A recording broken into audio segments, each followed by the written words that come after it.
کیا تو رسول اسلام چاروں قطار رونے لگے. بی نے آ کر پوچھا بابا کیا بات ہے, کیوں روتے ہو؟ فرمایا کہ یہ جو بچہ ہے یہ دشت کربلا میں 3 دن کا بھوکا پیاسا مار دیا جائے گا. تو بی نے کہا کیا اس وقت آپ موجود ہوں گے؟ کہا نہیں بیٹی میں بھی اس وقت موجود نہیں ہوں گا. کیا علی موجود ہوں گے؟ کہا نہیں وہ بھی موجود نہیں ہوں. کیا تو پھر میں موجود ہوں گی؟ کہا نہیں تم بھی موجود نہیں ہو. تو ایک عجیب و غریب سوال کیا تھا بی نے. کیا کہا تھا؟ بابا اگر کوئی نہیں ہوگا تو انصاف سے بتاؤ میرے بچے کو روئے گا کون؟ میرے بچے کا ماتم کون کرے گا؟ میرے بچے کا گریا کون کرے گا؟ تو جواب دیا تھا گھبرا نہیں, اللہ ایک قوم بنائے گا, پیدا کرے گا کہ جس کے بچے تیرے بچوں کو ماتم کریں گے, جس کے بوڑھے حسین کے بوڑھوں پہ گریا کریں گے, جس کے جوان علی اکبر کی جوانی پہ روئیں گے. تو جو ہے اس کا مقصد سمجھے آپ, ابھی مسائل نہیں لیکن ایک میسج دینا. اس کا مقصد کیا ہے؟ مقصد یہ ہے کہ گھبرا نہیں, یہ حسین مارا جائے تو مارا جائے لیکن اسے زندہ رکھنے والے بہت ہوں گے, وہ شیعہ ہوں گے. اور وہاں سے پیغام بھی مولا نے شیعوں کے نام دیا تھا کہ یا شیعتی مجھے یاد رکھنا, اے میرے شیعوں پیاس میں بھی یاد رکھنا, شہیدوں میں بھی مجھے یاد رکھنا. کیوں؟ اس لیے کہ میں نے جس چیز کے لیے قربانی دی ہے اسے تم زندہ رکھنا. اور اگر تم زندہ نہیں رکھ رہے تو پھر شیعہ نہیں, حسین کے چاہنے والے نہیں. کیا مطلب؟ کہ میں نے سجدے میں سر کٹایا, اگر تمہاری مسجدیں آباد ہے تو تم میرے شیعہ ہو. صلوات علی محمد صلوات پڑھے بابا.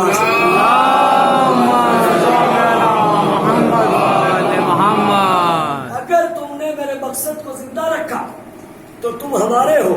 دیکھیے میں ایک بات اور عرض کر دوں آپ کی خدمت میں, کوئی بھی یہ نہ سوچے اور نہ یہ سمجھے کہ شکر حیدر نقوی اس اشرے میں کسی کے اوپر پڑھے گا یا کسی کے سن کے پڑھے گا یا کسی کے خلاف پڑھے گا. نہیں, میری جو مرضی آئے گی وہ میں منبر سے ادا کروں گا, نہ وہ کسی کے خلاف ہوگا, نہ اس میں کچھ کا پروپیگنڈا ہوگا, نہ کوئی مجھ پہ زور زبردستی کرے گا کہ آپ یہ پڑھیے یا وہ پڑھیے یا اس کے خلاف پڑھیے. میرا ایک پیغام ہے, جو بھی ہے سب میرے بھائی ہیں اور میں سب کے لیے ایک رہبر کے عنوان سے, لیڈر کے عنوان سے ہوں. جو ضرورت میں یاد دیکھوں گا وہ آپ کی خدمت میں عرض کروں. ایک صلوات بھیجے مل کے بابا.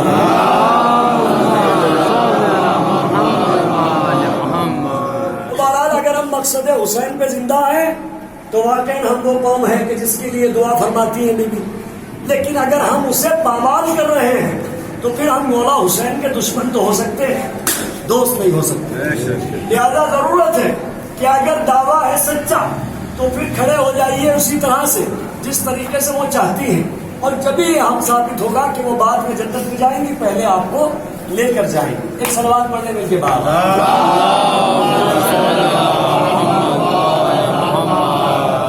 بہرحال گفتگو اور باتیں ہمارے دوسرے عنوان پہ تھی, ہم ادھر آ گئے. پروردگار عالم یہ چاہتا ہے کہ میں پہچانا جاؤں. اگر مجھے پہچان لیا تو مانو گے خود بخود, لیکن اگر مانا پہلے اور بعد میں نقص پایا گیا تو افسوس ہوگا. یہ سارے زمانے کے خدا کیوں ختم ہو گئے؟ اس لیے کہ زمانے نے پہچانا ہی نہیں, اور پہچانا تو اس کے بعد ان میں کوئی نقص دیکھا تو وہ ختم ہو گئے. آج دنیا میں نہ جانے کتنے مذاہب ہیں, نہ جانے کتنے ادیان ہیں, نہ جانے کتنے خدا ہیں. کوئی سانپ کو خدا مانتا ہے, کوئی گائے کو خدا مانتا ہے, نہ جانے کتنے. ہندوستان میں تو سب سے زیادہ آپ کو مل جائیں گے. لیکن ان میں سے کوئی دین ہے کہ جسے اللہ اپنا دین کہتا ہے, وہ دین فقط دین اسلام ہے.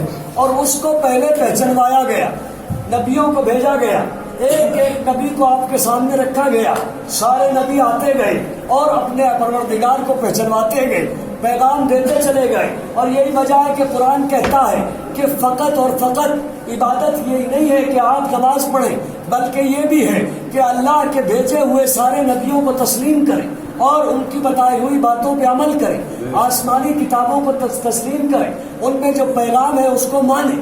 اس کا مطلب یہ ہے کہ جتنے نبی آئیں گے آپ کو سب پہ ایمان رکھنا ہوگا. آدم اگر اللہ کے نبی ہے تو آپ کو ان پہ ایمان رکھنا ہوگا. نوح اگر نبی ہے تو آپ کو ماننا پڑے گا. اگر ابراہیم نبی ہے تو انہیں بھی ماننا پڑے گا, ان پر ایمان لانا پڑے گا. توجہ ہے, ادھر ماننا بھی ضروری ہے اور وہ جو کہے اسے تسلیم کرنا بھی ضروری ہے. آدم جو پیغام دے اسے ماننا پڑے گا. آدم کو نبی بھی مانو مانو اس کا پیغام بھی مانو، ابراہیم کو نبی بھی مانو ان کا پیغام بھی مانو، نوح کو نبی بھی مانو ان کا پیغام بھی مانو، یوسف کو نبی بھی مانو ان کا پیغام بھی مانو، بلائیل کو نبی بھی مانو ان کا پیغام بھی مانو، یعقوب کو نبی بھی مانو ان کا پیغام بھی مانو۔ اگر وہ کہیں کہ کسی سے مودت کرو تو مودت کرو، اگر کسی کو مولا بنائے تو مولا تسلیم کرو۔ صلوات بھیجو۔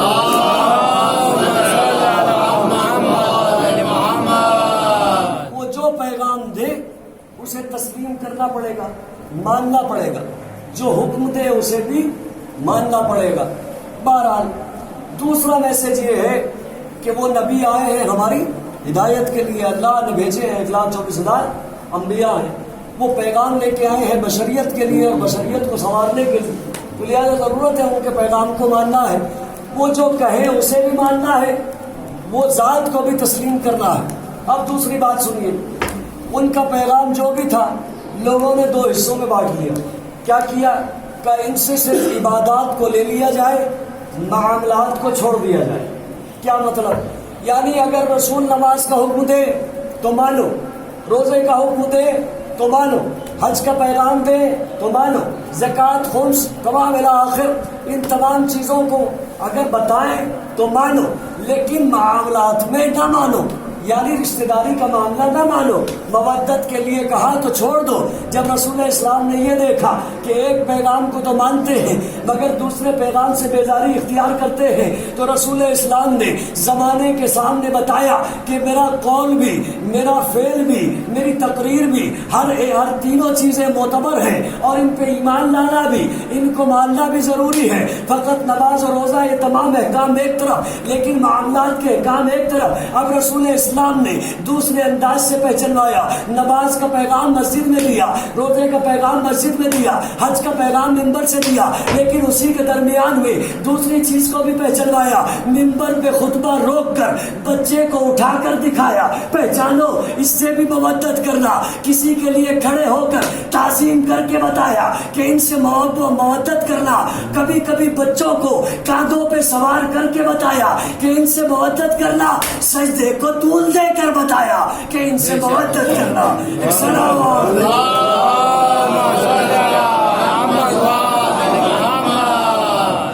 رسول کا فعل بھی معتبر، رسول کا قول بھی معتبر، جو کہا اسے بھی مانو، جو کر کے دکھایا اسے بھی مانو۔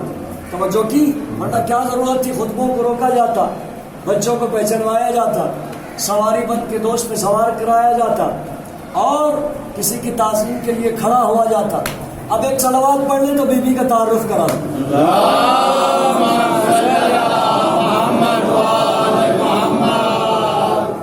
قانون تعظیم کیا ہے؟ بس اس طرف تو مسائل ہے عزیزان محترم۔ بہرحال قانون تعظیم کیا ہے؟ تعظیم کا قانون یہ ہے کہ اس کے لیے جگہ چھوڑی جاتی۔ تعظیم اگر کسی کی کرنی ہے، یاد رہے، اور بزرگان سے معذرت اپنے بھائیوں کو بتانے کے لیے کہ اگر آپ کا کوئی عہدیدار آتا ہے تو آپ اس کے لیے کھڑے ہو جاؤ۔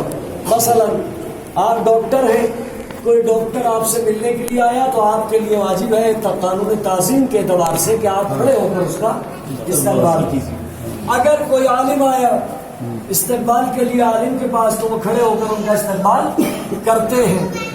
اگر کوئی وکیل کسی وکیل کے پاس آئے تو اس کے لیے کھڑے ہو جاؤ۔ اور اگر اس مجلس میں کوئی آیت اللہ تشریف لے آئے تو بتائیے پھر سب کو کھڑا ہونا پڑے گا نہیں؟ کیوں؟ کیونکہ وہ علم اعلیٰ ہے، بلتر ہے، مقام ان کا اعلیٰ ہے۔ قانون تعظیم 2 ہوئے، یا تو جگہ چھوڑو اس کے لیے کہ جو عہدے میں برابر ہو، یا اس کے لیے کہ جو اعلیٰ ہو مقام میں، منصب میں، معیار میں۔ قانون تعظیم یہی تو ہے، اور کیا ہے؟ اگر کوئی آیت اللہ یہاں آ جائے تو کھڑے ہو جاؤ، کیونکہ علم و اعلیٰ و مقام و مرتبہ اعلیٰ ہے۔ اگر کوئی ڈاکٹر کسی ڈاکٹر کے پاس آئے تو کھڑا ہو جائے، کوئی وکیل جائے تو وکیل کے لیے کھڑا ہو جائے۔ کل ملا کے فیصلہ یہ ہوا، تعظیم کی جاتی ہے، توجہ کیجیے گا، یا تو اس کی کہ جو عہدے میں برابر ہو، یا اس کی کہ جو مقام اور مرتبے میں اعلیٰ ہو۔ فیصلہ آپ کو کرنا ہے، مجھے بیان کرنا ہے۔ اللہ نے کل کتنے نبی بنائے؟ 1,24,000۔ کیا سارے نبی ایک جیسے ہیں؟ نہیں، تلک الرسل فضلناہم علی بعض علی بعض، ہم نے رسول ایک جیسے نہیں بنائے، بعض رسول اس میں بعض پر فضیلت رکھتے ہیں۔ وہ کون ہے؟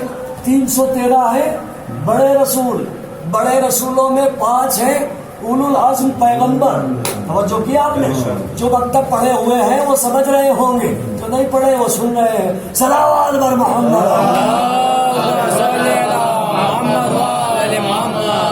ضرورت ہے اس بات کی کہ اگر کچھ سمجھنا ہے تو تعلیم کو حاصل کرنا ہے، ورنہ جہالت کی سمجھ میں کچھ آنے والا نہیں ہے، کیونکہ علم سب سے آگے ہے، جہالت کا مقام سب سے پیچھے ہے۔ انشاءاللہ بات آئے گی تو عرض کروں گا، اللہ نے عقل کو بھی پیدا کیا تھا، جہل کو بھی، دونوں سے خطاب کیا تھا، لیکن عقل نے دونوں کو مانا، جہل نے 2 میں سے 1 کو مانا، 1 کو چھوڑ دیا۔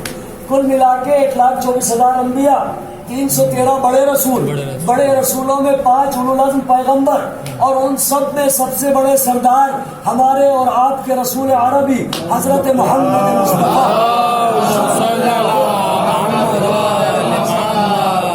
اب انصاف سے بتائیے، قانون تعظیم 1,24,000 میں تعظیم 313 کی ہوگی، 313 میں تعظیم 5 بڑے رسولوں کی ہوگی، اولو العزم کی، اور اولو العزم میں تعظیم ہوگی اکیلے رسول عربی کی۔ یہ لفظوں کو سمیٹ کے جملہ دے دوں کہ 1,23,999 نبی جس کی تعظیم کو کھڑے ہوں اسے محمد عربی کہتے ہیں، اور محمد عربی جس کی تعظیم کو کھڑا ہو جا اسے فاطمہ زہرا کہتے ہیں۔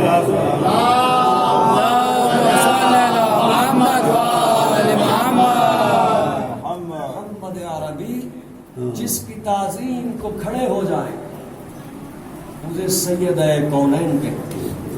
آج کل سیدہ کونین آپ کے گھر مہمان ہیں، آپ ان کے میزبان ہیں، اس لیے کہ آپ نے فرش بچھا کر عظیم شہزادی کو اپنے گھر بلایا۔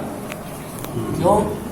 اس لیے کہ روایت ہے کہ جب بھی کسی عزا خانے میں فرش عزا بچھانے کا ارادہ ہوتا ہے، بی بی اس کے یہاں تشریف لاتی ہے۔ اور عزیزو یہی وجہ ہے کہ اتنے بڑے پروگرام، اتنے بڑے سکسیز ہوتے ہیں، کیوں؟ اس لیے کہ سایہ ہوتا ہے ایک ماں کا، اور بی بی فرماتی ہے میرے لال پر رونے والوں تم گریا کرو، آنسو بہاؤ، میرے حسین کی شہادت کو بیاں کرو، میں تمہارے لیے دعائیں کروں گی، میں تمہارے لیے جنت میں جب تک قدم نہیں رکھوں گی کہ جب تک تمہیں جنت میں داخل نہ کروں۔ اللہ اکبر۔ کیوں؟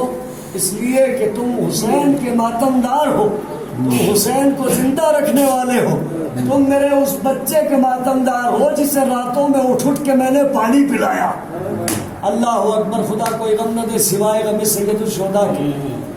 عزیزوں، رونے کے لیے احساس اور تصور شرط ہوتا ہے، اگر آپ تصور کریں گے تو روئیں گے، ورنہ آپ کو کوئی رلا نہیں سکتا۔ بس تصور آپ کو دے رہا ہوں، انشاءاللہ گریہ آپ کو کرنا ہے۔ شہزادی آپ کے یہاں مہمان ہے، انصاف سے بتاؤ کہ اگر آپ جس وطن میں پلے ہو، پڑھے ہوئے ہو، جوان ہوئے ہو، اس وطن سے ظالم آپ کو نکالنے لگے تو در و دیوار سے بھی محبت ہوتی ہے۔ اللہ اکبر۔ خدا کوئی غم نہ دے سوائے غم سید الشہداء کے۔ میرے مولا کو دربار میں بلایا اور سوال بیعت کیا۔ تصور دے رہا ہوں، انشاءاللہ اگر آپ نے فکر کی تو ضرور روئیں گے۔ سوال بیعت کیا، فرماتے کہ حسین بیعت کر لو، اگر بیعت نہیں کرتے تو مدینہ چھوڑ کے چلے جاؤ۔ خدا کوئی غم نہ دے سوائے غم سید الشہداء کے۔ عزیزو، قانون عرب تھا کہ جب کسی کی تعظیم کرتے تھے تو اس کا نام کنیت سے لیتے تھے، جیسے ابوالحسن، ابوالقاسم، اور جب کسی کو ذلیل کرتے تھے تو اس کی ماں کا نام لیا کرتے تھے۔ میرے مولا حسین نے دربار میں بیعت سے انکار کر دیا۔ بیعت سے انکار کرنا تھا کہ ملعون آواز دیتا ہے یبنا فاطمہ زہرا ماذا تفعل، بس ماں کا نام آیا، مولا حسین نے چیخ ماری۔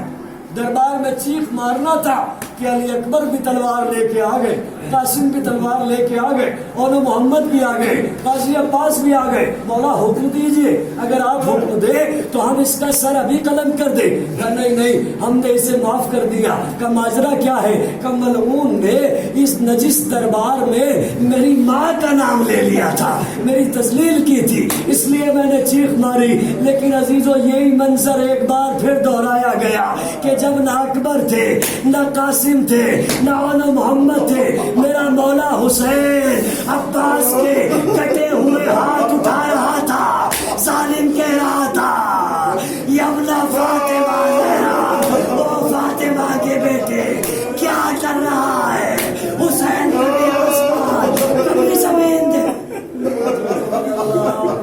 خدا کوئی غم نہ دے سوائے غم سید الشہداء کے. آپ کی آنکھوں میں آنسو آ گئے, احساس اور تصور شرط ہے. مولا نے جب اپنے بھائی کے کٹے ہوئے ہاتھوں کو اٹھایا, ظالم نے پھر وہی جملہ دہرایا. میرا مولا تڑپ کے رہ گیا, کاش میرا اکبر ہوتا, کاش میرا قاسم ہوتا, کاش میرے اور محمد ہوتے تو میں آواز دیتا. لاشیں تڑپنے لگے, مولا موت نے مجبور کر دیا. خدا کوئی غم نہ دے. میرا مولا دربار سے واپس آیا, زینب دروازے پہ کھڑی تھی. پہلا سوال کیا, بھیا کیا ہوا؟ فرمایا بہنا میں مدینہ چھوڑنا ہوگا. خدا کوئی غم نہ دے سوائے غم سید الشہداء کے. عزیز و آمادگی ہو گئی, ساری تیاریاں ہو گئی. مولا حسین رخصت آخر کے لیے گرتے پڑتے روضہ رسول پر پہنچے. جا کر اپنے آپ کو قبر سے لپٹا کے ایک جملہ کہا, نانا آپ نے بڑے پیار سے پالا تھا, مگر امت مجھے چین سے رہنے نہیں دیتی. خدا کوئی غم نہ دے. نانا آج کے بعد حسین آپ کی لحد پہ چراغ جلانے نہیں آئے گا. لیکن روایت کہتی ہے عزیزو, نانا کی قبر سے اٹھے اور جب ماں کی طرف بڑھے ہیں نا تو اس طرح گرتے پڑتے گئے جیسے ایک چھوٹا بچہ اپنی ماں سے لپٹ جاتا. ماں کی قبر سے لپٹ کے کہا, ماں یاد ہے میں نے سجدے میں 72 مرتبہ نانا سے سبحان ربی الاعلی و بحمدہ کہلایا تھا. اب میں جا رہا ہوں اس سجدے کا بدلہ 72 سے دوں گا, اور اس وقت تک سر کو نہ اٹھاؤں گا جب تک مرضی پروردگار نہ ہو جائے. اجرکم اللہ. خدا کو دے سوائے غم سید الشہداء کے. قافلہ تیار ہوا. عزیزو جب سواری آ گئی تو اب سوار کرنے کے لیے غازی عباس بھی آگے بڑھے. بی بی زینب جب تشریف لائی تو عجیب منظر تھا. اب تک جو بی بی آتی تھی تو کبھی علی اکبر بڑھ کے سوار کرا دیتے تھے, کبھی قاسم بڑھ کے سوار کرا دیتے تھے.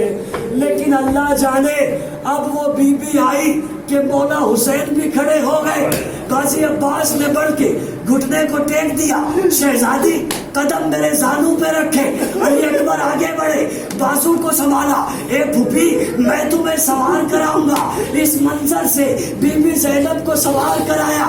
لیکن جب 11 محرم آئی تو آواز دی, او میرے لال اکبر, اے